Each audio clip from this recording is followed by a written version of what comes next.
ये छोटी बच्ची अपने घर के बाहर खेल रही थी, तो एक स्ट्रीट डॉग ने इसके यहाँ पे चेहरे पे बाइट किया और पूरा का पूरा चेहरा नोच दिया। इसके चेहरे को ध्यान से देखिए और अब अपने बच्चे का चेहरे अपने दिमाग में लाइए, या फिर अपने सोसाइटी में खेलने वाले किसी बच्चे का, या फिर अपने किसी जानने वाले बच्चे का। ये जो छोटी बच्ची है परमानेंटली अब डिसफिगर्ड हो गई है, इस ट्रॉमा से कभी उभर नहीं सकती है, और अगर हम ध्यान नहीं रखेंगे तो हमारे किसी भी बच्चे के साथ ऐसा कुछ भी हो सकता है।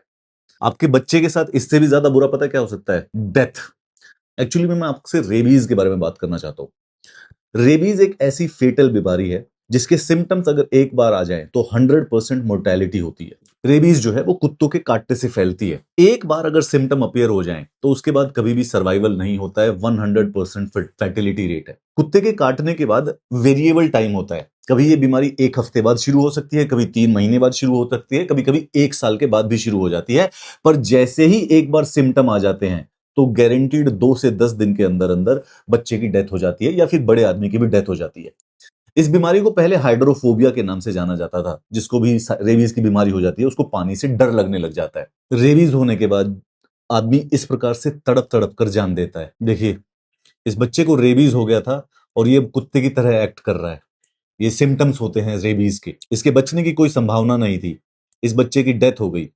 ये ब्रजेश है। ये प्रो कबड्डी का एक प्लेयर था। इसने नाली में पड़े हुए एक पिल्ले को बाहर निकालने की कोशिश की तो उस समय पिल्ले ने उसको काट लिया। इसने ध्यान नहीं दिया तो इसको 3 महीने बाद रेबीज हो गई, और जैसे ही सिम्टम हुए इसकी डेथ हो गई। रेबीज जो है वो एक नेग्लेक्टेड ट्रॉपिकल डिजीज है। ये पूरे के पूरे यूरोप में नहीं होती। नॉर्थ अमेरिका और साउथ अमेरिका में इतनी ज्यादा कंट्रोल्ड है कि वहां पर डॉग से नहीं होती है, ज्यादातर बैट्स या रोडेंट्स या कोयोटीज उनके द्वारा होती है, लेकिन स्ट्रे डॉग्स के द्वारा वहां पर भी नहीं होती है। 95% ऑफ द ग्लोबल डेथ जो है रेबीज की वो एशिया और अफ्रीका में होती है, और इस 95% में से जो 40% है वो भारत में होती है। यूरोप और अमेरिका रेबीज फ्री हो चुके हैं। भारत में पर ईयर 20,000 से भी ज्यादा लोग इसी डरावनी बीमारी की वजह से मरते हैं, जो कि प्रिवेंटेबल है। आपके आसपास सोसाइटी में किसी के पास भी, चाहे पालतू कुत्ता हो चाहे वो स्ट्रे डॉग हो, उसको वैक्सीनेट करवा के रखिए। और अगर किसी भी प्रकार का कुत्ते से कोई भी कट लगे, खेलते वक्त, मजाक मजाक में, किसी भी प्रकार से, चाहे स्ट्रीट डॉग हो चाहे पेट डॉग हो, इमीडिएटली बच्चे को या अडल्ट को डॉक्टर के पास ले जाइए और उसकी वैक्सीनेशन करवाइए। इसको सिर्फ और सिर्फ प्रिवेंट किया जा सकता है। अगर एक बार भी ये बीमारी के सिम्टम स्टार्ट हो गए तो मृत्यु निश्चित है।